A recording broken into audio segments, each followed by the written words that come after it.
I'd like to discuss income, poverty, and public policy in the United States. First, starting off with the idea of wealth in the United States. So, one thing to think about is the income distribution. Well, this is how much money is spread out between different percents of the population. Is the income distributed to be a lot in the top 1%'s hands? Is it to be a lot in the bottom 50%'s hands? What is it like? Where is it distributed? That's something to keep in mind. Relative deprivations about how well individual people believe they're doing in society. Typically, this is what how poorly they believe they're doing, such as not doing as well as some of their fellow people they know, or as well as they'd like to do. It's just their thought of how well someone's doing in the economy. Income's just basically simply how much money someone has earned within a set time period. Wealth is basically how much all the assets someone owns, how much it's worth. Wealth is how much is someone's assets they own, what's their worth. The poverty line, basically, well, some math, it's 3 times the cost it would take for a family to, or a person to abstain a subsistence diet. If they're below that line, if they do not have an income of 3 times the cost of a subsistence diet, then they are below the poverty line. They are in poverty. But if an individual or a family has more than 3 times the cost of a subsistence diet, then they're above the poverty line and they're not technically in poverty.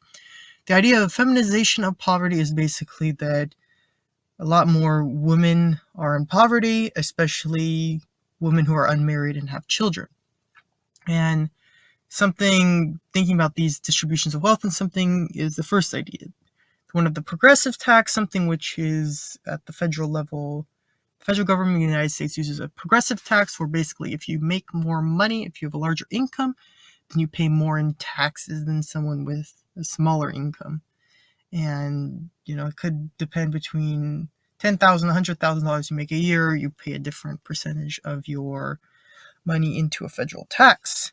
This brings us to the larger idea of taxation. There are other types of taxation, such as the proportional tax, where everyone pays the same percent.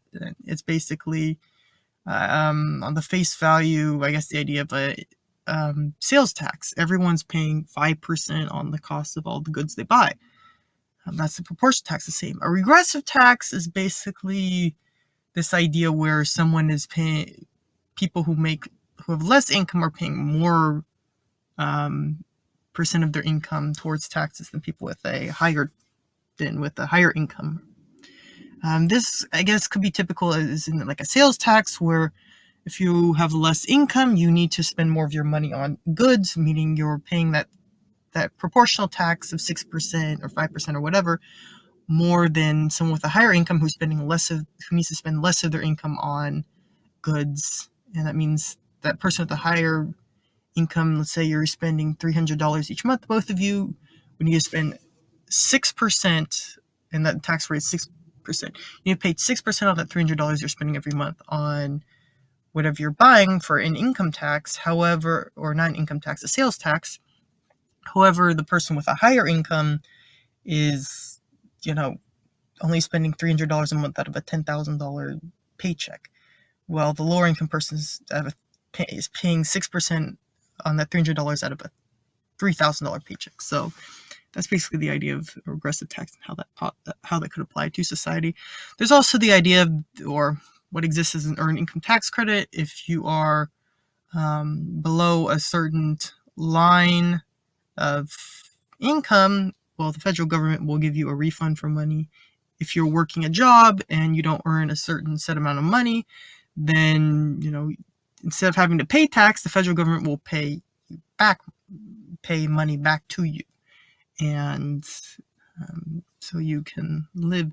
And that's billions of dollars, tens of billions of dollars each year is in that program. And then there's the idea of the transfer payment. Federal government or state government transferring money from their bank account to an individual citizen or person who lives in the country, their bank account. Big examples of this is through Social Security is one, where the government's transferring money from their account to an individual account. It could be if you have a state pension or something. And the other idea is subsidizing something, whether it's education, giving some money off education. The state is subsidizing that. Basically, it's going money from the state's account to whoever you need to pay that debt off for that education instead of you having to pay that debt. Food stamps the same, the government paying for that food rather than the individual paying for it, but it helps to contribute to something the individual gets. It's coming from the state or the federal government's bank account. And those are just some simple things of taxation. There's a lot. There's tax brackets and stuff, and there's a lot to do about taxation, but these are the main ideas surrounding it.